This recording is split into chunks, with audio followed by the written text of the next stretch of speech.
সংবাদে আপনাদের সঙ্গে আছেন ফারহানা পারভিন। শুরুতে জানিয়ে দিচ্ছি গার্ডেন লাইফ ইন্স্যুরেন্স সংবাদ শিরোনাম। বঙ্গভবনের শপথ নিলেন নতুন প্রধান বিচারপতি সৈয়দ রেফাত আহমেদ এবং উপদেষ্টা সুপ্রদীপ চাকমা ও বিধান রঞ্জন রায়। প্রথম কর্মদিবসে উপদেষ্টাদের কাজের অগ্রাধিকার নির্ধারণ, পুলিশ কাজে যোগ না দিলে পলাতক হিসেবে ব্যবস্থা, বললেন স্বরাষ্ট্র উপদেষ্টা। চলমান পরিস্থিতির সুযোগে কক্সবাজার টেকনাফ দিয়ে অনুপ্রবেশ করছে রোহিঙ্গারা, যশোরে জন্মসনদ তৈরির চেষ্টা রোহিঙ্গাদের।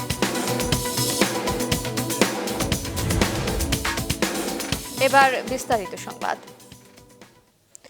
প্রধান বিচারপতি পদে শপথ নিলেন হাইকোর্টের জ্যেষ্ঠ বিচারপতি সৈয়দ রেফাত আহমেদ। একই দিনে শপথ নিয়েছেন শপথ নেয়া বাকি থাকা 3 উপদেষ্টার মধ্যে 2 জন। রাষ্ট্রপতি দুপুরে বঙ্গভবনে তাদের শপথ বাক্য পাঠ করান। তাহা প্রধান উপদেষ্টা রূপে নোবেল বিজয়ী ডক্টর মোহাম্মদ ইউনূসের নেতৃত্বে গত 8ই আগস্ট গঠন হয়েছে অন্তর্বর্তীকালীন সরকার। উপদেষ্টাদের তালিকায় থাকা ফারুকী আজম, সুপ্রদীপ চাকমা ও ডাক্তার বিধান রঞ্জন রায় ওই দিন ঢাকায় না থাকায় শপথ নিতে পারেননি। ঠিক হয় বাদ পড়া 3 জনকে রোববার শপথ পড়াবেন রাষ্ট্রপতি মোহাম্মদ শাহাবুদ্দিন। সেই মতো প্রস্তুত হয় বঙ্গভবন। তবে বিভিন্ন গণমাধ্যমের খবর অনুযায়ী ফারুকী আজম যুক্তরাষ্ট্র থেকে সময় মতন দেশে ফিরতে পারেননি। তাই আজ সুপ্রদীপ চাকমা ও ডাক্তার বিধান রঞ্জন রায়কে উপদেষ্টা পদে শপথ বাক্য পাঠ করান রাষ্ট্রপতি। এবং আমি বিটিও অনুগ্রহ ছাত্রদের আন্দোলনের মুখে গতকাল পদত্যাগ করতে বাধ্য হন প্রধান বিচারপতি ওবায়দুল হাসান। বৈষম্য বিরোধী ছাত্রদের দাবি মেনে ওই রাতেই রাষ্ট্রপতির সাংবিধানিক ক্ষমতা বলে হাইকোর্টের জ্যেষ্ঠ বিচারপতি সৈয়দ রেফাত আহমেদকে দেশের 25তম বিচারপতি হিসেবে নিয়োগ দেন। শপথ করিতেছি যে ছাত্র আন্দোলনের মুখে শুধু প্রধান বিচারপতি নয়, আপিল বিভাগের 6 বিচারপতিও পদত্যাগ করেছেন। নিয়াজ মোর্শেদ, মাছরাঙা সংবাদ, ঢাকা। সচিবালয়ে অফিস শুরু করলেন অন্তর্বর্তীকালীন সরকারের বিভিন্ন মন্ত্রণালয়ের উপদেষ্টারা। কিভাবে কাজ করতে চান এবং তাদের অগ্রাধিকার কি হবে তা নিয়ে ধারণা দিয়েছেন গণমাধ্যম কর্মীদের। প্রথম কর্মদিবসে নির্ধারিত সময়ের আগেই সচিবালয়ে পৌঁছান প্রায় সব উপদেষ্টা। কথা বলেন গণমাধ্যমের সাথে, জানান যে ব্রত নিয়ে অন্তর্বর্তীকালীন সরকার গঠিত হয়েছে, সেই লক্ষ্যে কাজ করে যাবেন তারা। এখন আমার বলার কিছু নেই, ঢুকছি, দোয়া চাইছি, অনেক বড় কাজ সামনে। ভাবলে সব কিছু কঠিন, ভাবলে সব কিছু সহজ। এর চেয়ে বেশি কিছু বলা বোঝা যাবে না। প্রত্যাশা আগে যা ছিল তার থেকে ভিন্ন হওয়ার তো কোনো সুযোগ নেই, কারণ আমি আগে পরিবেশ ন্যায় বিচার নিয়ে কাজ করেছি, এখনো পরিবেশ ন্যায় বিচার নিয়ে কাজ করব। প্রত্যাশা হচ্ছে যত তাড়াতাড়ি কাজটা শুরু করা যায়। পরে নিজ নিজ মন্ত্রণালয়ে কর্মকর্তাদের সঙ্গে বৈঠকে বসে আগামী দিনের কর্মপন্থা আলোচনা করেন তারা। জানান অনিয়ম দুর্নীতি রোধ করে ছাত্র জনতার চাহিদাকে প্রাধান্য দেয়া হবে। নারীদেরও এই সেক্টরে প্রচুর কাজ আছে এবং কাজে এটা মনে করার কোনো কারণ নাই যে এখানে শুধু আমরা মাছ বা গরু ছাগল নিয়ে মুরগি নিয়ে কাজ করছি। আমরা আসলে মানুষকে নিয়ে কাজ করছি। আর তাছাড়া গরিব মানুষ যারা একেবারে প্রান্তিক পর্যায়ে কাজ করছেন, তাদেরকে নিয়েও কাজ করার অনেক সুযোগ আছে। এতদিন আমি অন্যদিক ছিলাম, অর্থাৎ মিনিস্ট্রির ভুল ত্রুটি নিয়ে হাইকোর্টে রিট করতাম, তো সবগুলি ছিল থিওরিটিক্যাল আসপেক্টে। তো now I am in the area, বা আমি এখন ওই প্র্যাকটিক্যাল ফিল্ডে আসছি। এখন সেটা বুঝতে হবে, বুঝে তারপরে আমার প্ল্যানিংটা ঠিক করতে হবে। কথা বলেন বৈষম্য বিরোধী ছাত্র আন্দোলনের অন্যতম সমন্বয়ক তথ্য ও যোগাযোগ উপদেষ্টা নাহিদ ইসলামও। আমি আজকে চেষ্টা করব প্রথম দিনই যে গত আন্দোলনে যে ডিজিটাল ক্র্যাকডাউন আমরা বলেছি ইন্টারনেট বন্ধ করে, তার তদন্তের জন্য আজকে আমি ব্যবস্থা নেব যে কেন এই ঘটনাটি ঘটেছিল এবং কারা সেটার সাথে জড়িত ছিল। আগামীর বাংলাদেশ বিনির্মাণে সকলের সহযোগিতাও চেয়েছেন উপদেষ্টারা। জাহিদ সেলিম, মাছরাঙা সংবাদ, ঢাকা।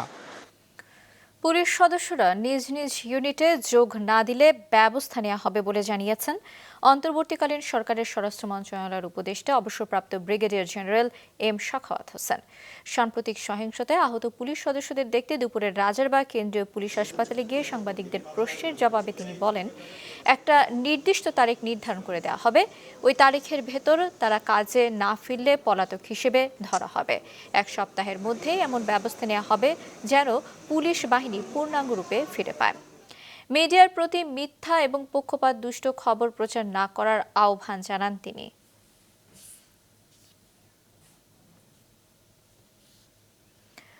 প্রথম বাংলাদেশি হিসেবে নোবেল জয় করেন ডক্টর মোহাম্মদ ইউনূস। এবার হলেন দেশের অন্তর্বর্তীকালীন সরকার প্রধান। এতে আবারও গর্বিত এবং উচ্ছ্বসিত তার পরিবার এবং নিজ এলাকা চট্টগ্রামের হাটহাজারীর বাথুয়া এবং জোবরা গ্রামের বাসিন্দারা। নাজমুল সাদিকের রিপোর্ট। দেশ পরিচালনার নতুন কাণ্ডারি ডক্টর মোহাম্মদ ইউনূসের পৈতৃক নিবাস এই হাজী মোহাম্মদ নজুমিয়া সওদাগর বাড়ি। চট্টগ্রামের হাটহাজারী উপজেলার বাথুয়া গ্রামের এই বাড়ি ঘিরে এখন গর্ব ও আনন্দের সুবাতাস। ডক্টর ইউনূসের ছোটবেলার একটি অংশ এই গ্রামেই কেটেছে। এরপর চট্টগ্রাম কলেজিয়েট স্কুল, চট্টগ্রাম বিশ্ববিদ্যালয়ের শিক্ষাজীবন ও শিক্ষকতা। সে সময় পাশে দাঁড়ান জোবরা গ্রামের কৃষকদের। 1974 সালে দারিদ্র্য বিমোচনের প্রতিষ্ঠা করেন নবযুগ তেভাগা খামার, যার ধারাবাহিকতায় গ্রামীণ ব্যাংক প্রতিষ্ঠা। নিজ গ্রামের মেধাবী সন্তানের নবদায়িত্ব গ্রহণে উচ্ছ্বসিত সবাই। আমরা এলাকাবাসীর পক্ষ থেকে ওনাকে অভিনন্দন জানাচ্ছি এবং হাটাদারিবাসী এলাকার পক্ষ থেকে ওনাকে উষ্ণ অভিনন্দন জানাচ্ছি। উনি দেখুন আমাদের দেশি লোক, আমার গ্রামের লোক, আমার হাটাদারি থানার লোক, তাহলে ইনশাআল্লাহ আমাদের এইটা উন্নতি হবে। দেশকে সুন্দরভাবে চালান, এটাই আমাদের প্রাপ্য, আর কিছু প্রাপ্য নেই।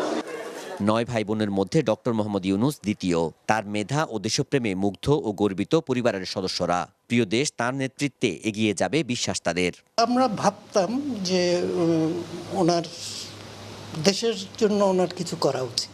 উনি করছেন, অনেক কিছুই করছেন। দেশটাকে একদম সুন্দর পরিচ্ছন্ন, একদম দুর্নীতিমুক্ত আমরা চাই ওনার কাছে, কিন্তু ওনাকে সময় দিতে হবে। উনি নোবেল প্রাইজ পাওয়ার সময় যেরকম সবাই প্রাইজ নিয়ে আসে, যেরকম সবাই খুব খুশি, সারা দেশের এখন তো সবারই তো সেই রকম সবারই তো খুব উৎসাহ। ডক্টর ইউনূসকে ঘিরে বাংলাদেশের সমৃদ্ধি আসবে এবং অর্থনৈতিক সংস্কারে তিনি সফল হবেন বলছেন বিশেষজ্ঞরাও।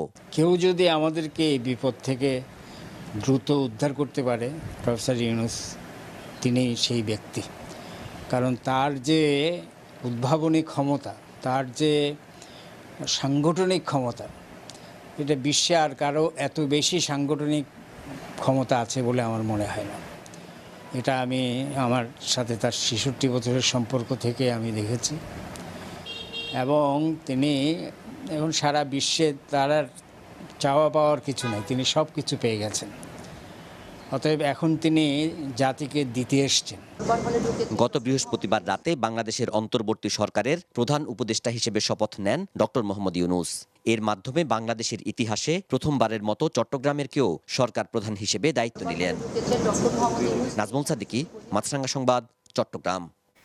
দেশের চলমান পরিস্থিতির সুযোগে কক্সবাজার টেকনাফ দিয়ে অনুপ্রবেশ করছে রোহিঙ্গারা। এর আগে যশোরে 400-র বেশি ভুয়া জন্মসনদ তৈরির ঘটনা ঘটেছে, যাদের সবাই রোহিঙ্গা বলে ধারণা সংশ্লিষ্টদের। কক্সবাজার এবং যশোর প্রতিনিধির পাঠানো তথ্য এবং ছবিতে ডেস্ক রিপোর্ট। দেশে চলমান পরিস্থিতির সুযোগে কক্সবাজারের টেকনাফের নাফ নদী দিয়ে ট্রলার কিংবা নৌকায় প্রায় প্রতিদিনই অনেক রোহিঙ্গা অনুপ্রবেশ করছে এদেশে। জানা যায় টাকার বিনিময়ে তাদের এ কাজে সহযোগিতা করছে এদেশেরই কিছু অসাধু জেলে ও দালাল। গেল 5ই আগস্ট রাতে অনুপ্রবেশকালে শাহপুরীর দ্বীপের কাছাকাছি রোহিঙ্গা বোঝাই দুটি ট্রলার ডুবি হয়। এ ঘটনায় 31 রোহিঙ্গার মরদেহ এবং 2 জনকে জীবিত উদ্ধার করা হয়। নাফ নদীর ওপারে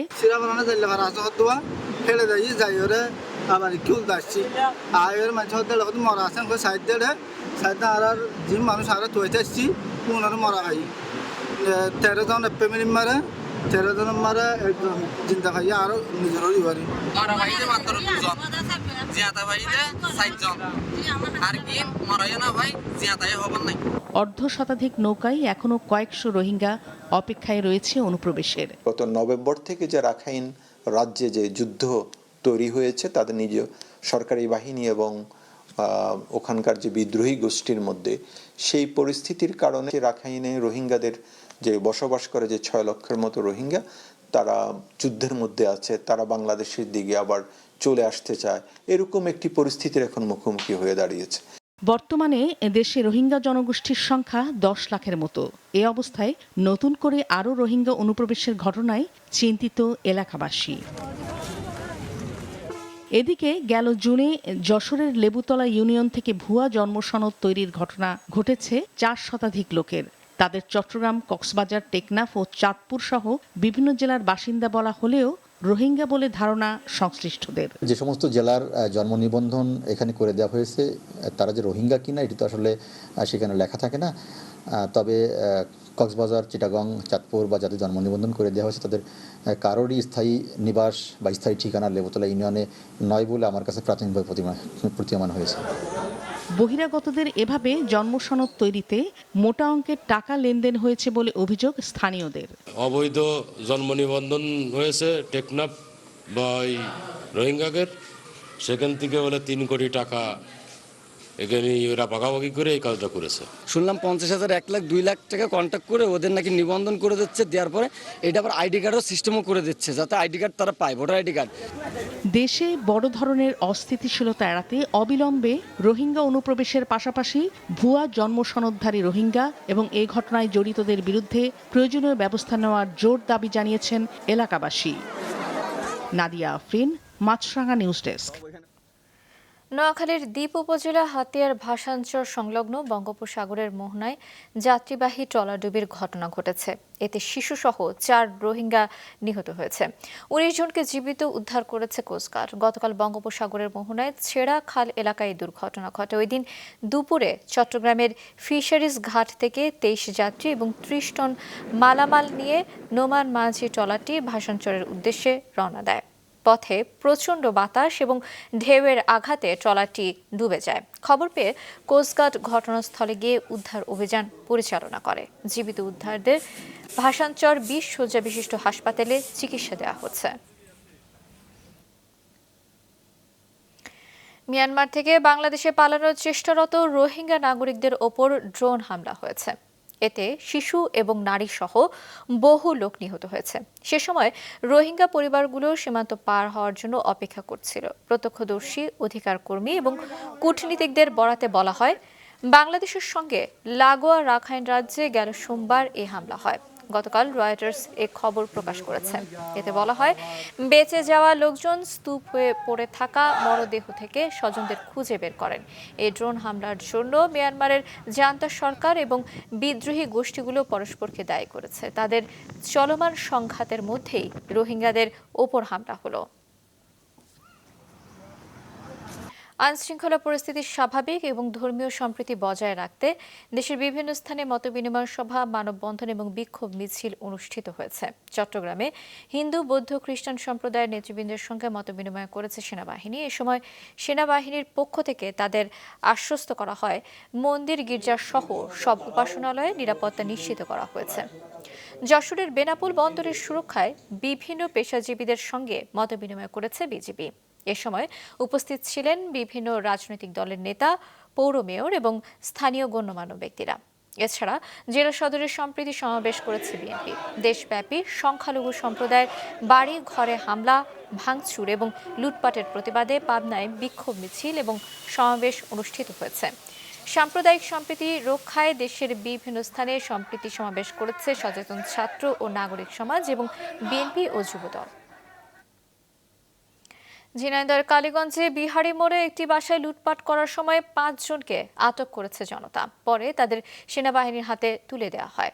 গতকাল বিকেলে উপজেলা শহরের বিহারি মোড়ের আতিয়ার রহমান বাড়িতে অতর্কিতে হানা দিয়ে লুটপাট শুরু করে 5 যুবক। এ সময় বাড়ির লোকের চিৎকারে আশপাশের এলাকার মানুষ ছুটে এসে বাড়ির প্রধান ফটকে তালা লাগিয়ে দেয়। পরে সেনাবাহিনীকে খবর দেওয়া হলে সেনা সদস্যরা এসে ওই যুবকের আটক করে নিয়ে যায়।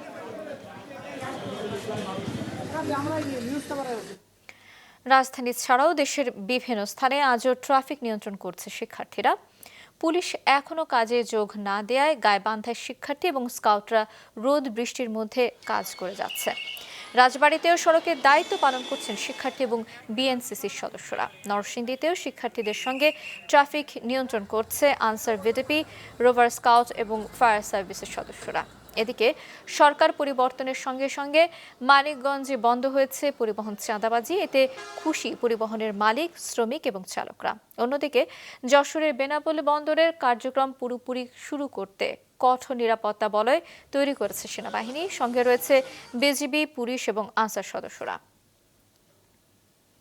নরসিংদীর সড়ক ও আইন শৃঙ্খলা পরিস্থিতি সম্পর্কে কিছুক্ষণ আগে জানিয়েছেন আমাদের সহকর্মী বদরুল আমিন চৌধুরী। বিভিন্ন স্থানে পুলিশ বাহিনী তাদের স্ব কর্মস্থলে যোগদান করলো। এখন পর্যন্ত কিন্তু নরসিংদীতে পুলিশ বাহিনী তাদের কর্মস্থলে যোগদান করেননি। ফলশ্রুতিতে আইন শৃঙ্খলা রক্ষার দায়িত্বে কিন্তু নিয়োজিত রয়েছেন আনসার, ভিডিপি সহ সেনা সদস্যরা। এবং রাস্তাঘাটের যে যানজট বা যান চলাচলের যে স্বাভাবিক গতি সেটি নিয়ন্ত্রণ করার জন্য কিন্তু সাধারণ ছাত্রছাত্রীদের পাশাপাশি রোভার স্কাউট আজকে দায়িত্ব পালন করছে। সেই সাথে আনসার ও ভিডিপি সদস্যরা মাঠে রয়েছেন। তারা কিন্তু সার্বিকভাবে এই আইন শৃঙ্খলা পরিস্থিতি রক্ষার পাশাপাশি সড়কের যেই নিরাপত্তা ব্যবস্থা বা সড়কের যান চলাচল স্বাভাবিক রাখা সেটির বিষয়ে তারা সচেষ্ট রয়েছে। আরেকটি তথ্য আপনাদেরকে জানিয়ে রাখতে চাই, জেলাব্যাপী সংখ্যালঘু যেই পরিবারগুলো রয়েছে বা হিন্দু সম্প্রদায়ের মন্দির বা অন্যান্য স্থাপনা যাতে কেউ কোনো দুর্বৃত্তরা হামলা করতে না পারে সেজন্য কিন্তু সেনা সদস্যরা গতকাল একটি সভা করে বিভিন্ন মন্দির এবং যারা হিন্দুদের শীর্ষস্থানীয় প্রতিনিধি রয়েছেন তাদের সাথে মত বিনিময় করেছে। আগামী এক সপ্তাহের মধ্যে নিত্যপণ্যের দাম সহনীয় পর্যায়ে না এলে বাণিজ্য মন্ত্রণালয়ের অধীনে থাকা ১৩ দপ্তর এবং অধিদপ্তরের প্রধানদের পদত্যাগের আলটিমেটাম দিয়েছে বৈষম্য বিরোধী ছাত্র আন্দোলন। আজ রাজধানীর কারওয়ান বাজারে জাতীয় ভোক্তা অধিকার সংরক্ষণ অধিদপ্তরের কর্মকর্তাদের সঙ্গে এক মতবিনিময় সভায় এ কথা বলেন তারা। জানান, দেশের সব এলাকায় টিম গঠনের মাধ্যমে বাজার তদারকি করা হবে। একই সঙ্গে নিত্যপণ্য পাইকারি কেনার পাকা রসিদ রাখা, প্রতিটি দোকানে মূল্য তালিকা আর চাঁদাবাজি বন্ধে কার্যকর পদক্ষেপ নেওয়ার প্রস্তাব দেওয়া হয়। এজন্য ভোক্তা অধিকার সংরক্ষণ অধিদপ্তরের সহযোগিতা চাওয়া হয় শিক্ষার্থীদের পক্ষ থেকে। বাজার ব্যবস্থা স্বাভাবিক রাখতে বৈষম্য বিরোধী ছাত্র আন্দোলনের কর্মীদের সঙ্গে নিয়ে সম্মিলিতভাবে কাজ করার কথা জানায় ভোক্তা অধিকার সংরক্ষণ অধিদপ্তর। দ্রব্যমূল্যের ঊর্ধ্বগতি, যেটা মানুষ বেশ কয়েক বছর ধরেই মানুষের কষ্ট, এই যে বিপ্লব, এই বিপ্লবের পিছনে এই ক্ষুব্ধতাও কিন্তু কাজ করছিল। ১৩টা দপ্তর এবং অধিদপ্তর রয়েছে এবং বাণিজ্য মন্ত্রণালয়কে আমরা মূলত আলটিমেটাম দিচ্ছি যে আগামী এক সপ্তাহের ভিতরে যদি বাংলাদেশের এই যে দ্রব্যমূল্যের পরিস্থিতি, এই দ্রব্যমূল্যের পরিস্থিতি নিয়ন্ত্রণে আপনারা জনগণের কাছে সন্তোষমূলক ব্যবস্থা গ্রহণ করতে না পারেন তাহলে আপনারা পদত্যাগ করবেন। পুষ্টি ও ঔষধি গুণসম্পন্ন সজনে চাষ করে ব্যাপক লাভবান হচ্ছেন যশোরের কৃষকেরা। কম খরচে অধিক ফলন এবং লাভ বেশি হওয়ায় দিন দিন বাড়ছে চাষের পরিধি। যশোর প্রতিনিধি রাহুল রায়ের পাঠানো তথ্য এবং ছবিতে ডেস্ক রিপোর্ট।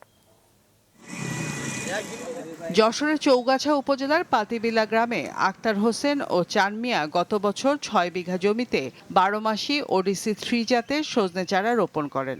১৮০০ চারা পরিচর্যা খরচ হয় ১৫ থেকে ২০,০০০ টাকা। রোপণের ৬ মাস পর থেকে গাছ প্রতি ফলন আসে ৮ থেকে ১০ কেজি করে সজনে। সে হিসেবে প্রতিটি গাছ থেকে ১৪৫০ থেকে ১৮০০ কেজি সজনে উৎপাদিত হয়। প্রতি কেজি বিক্রি হচ্ছে গড়ে ৮০ টাকায়। চৌগাছা কৃষি অফিসে যোগাযোগ করি, তারা আমার ওই যশোর হর্টিকালচারের নাম্বারে ফোন দিয়ে তারা চারা ম্যানেজ করে দেয় এবং আমি সেখান থেকে চারা নিয়ে আসি। ছোট বড় দিয়ে মেলা ফল আছে গাছে। আশা করি এই বছরই লাখখানিক টাকা বেচা যায়, কি সে আলাদা দেয় তো বেচা যাবে। আমি ৮০ টাকা দরে কেজি বিক্রি করছি। আশা করি এই বছর থেকে আমার ৫ বিঘা জমি আছে, ৫ বিঘাতে আমরা ৪-৫ লক্ষ টাকা বেচতে পারবো বলে আশাবাদী। স্বল্প সময়ে বেশি উৎপাদন ও ভালো দাম পাওয়ায় অন্য কৃষকেরাও আগ্রহী হচ্ছেন ১২ মাসি সজনে চাষে। এরই মধ্যে চৌগাছা ছাড়াও ঝিকরগাছা ও সদর উপজেলায় গড়ে তোলা হয়েছে বেশ কয়েকটি সজনে বাগান। এই দেখে আমরাও মনে করছি যে কিছু লাগাবো, তা মোটামুটি দেখা যাক কি হয়। এই গাছে ফল দেখে সবগুলি এখন মনে করছে এই করতে হবে। তাই যেদিন প্রথম ভাঙে সেদিনকেও আমি আইলাম, আবার খোলে খালি এসেই যাচ্ছি। ১২ মাসি সজনে কৃষকদের মধ্যে ছড়িয়ে দিতে নানা উদ্যোগ নেওয়া হয়েছে বলে জানান হর্টিকালচার সেন্টারের উপপরিচালক। গত অর্থবছরে প্রায় কম বেশি 2000 কৃষক এখান থেকে নিয়েছে। সজনা হারভেস্ট করছে, কচি সজনা আছে এবং ফুলও আছে। এটা সামনের দিকে একটা সম্ভাবনা হয় ফসল হিসাবে সজনার আবাদের দিকে চাষিরা ঝুঁকছে। আমরা এই উন্নত মানের বীজ আনার মাধ্যমে ইন্ডিয়া থেকে মূলত এটা নিয়ে আসা হয়েছে এবং এখানে চারা তৈরি করে চাষিদের মাঝে সরবরাহ করা হচ্ছে। হর্টিকালচার বিভাগের তথ্য মতে 2023-24 অর্থ বছরে প্রায় 2000 কৃষক 12 মাসে ওডিসি 3 জাতের চারা নিয়েছেন। মাছরাঙা নিউজ ডেস্ক। দুপুরের সংবাদ শেষ করছে, যাবার আগে গার্ডেন লাইফ ইন্স্যুরেন্স সংবাদ শিরোনামগুলো আরো একবার। বঙ্গভবনের শপথ নিলেন নতুন প্রধান বিচারপতি সৈয়দ রেফাত আহমেদ এবং উপদেষ্টা সুপ্রদীপ চাকমা ও বিধান রঞ্জন রায়। প্রথম কর্মদিবসে উপদেষ্টাদের কাজের অগ্রাধিকার নির্ধারণ, পুলিশ কাজে যোগ না দিলে পলাতক হিসেবে ব্যবস্থা, বললেন স্বরাষ্ট্র উপদেষ্টা। চলমান পরিস্থিতির সুযোগে কক্সবাজার টেকনাফ দিয়ে প্রবেশ করছে রোহিঙ্গারা, যশোরে জন্মসনদ চেষ্টা রোহিঙ্গাদের। ছিল এখনকার মতো। ফেসবুকে আপডেট পেতে ভিজিট করুন মাছরাঙা টেলিভিশনের পেজে, ইউটিউব চ্যানেলেও দেখতে পারেন আমাদের সংবাদ প্রতিবেদন এবং অনুষ্ঠান। আমাদের পরবর্তী সংবাদ বিকেল 5টায় দেখার আমন্ত্রণ রইল।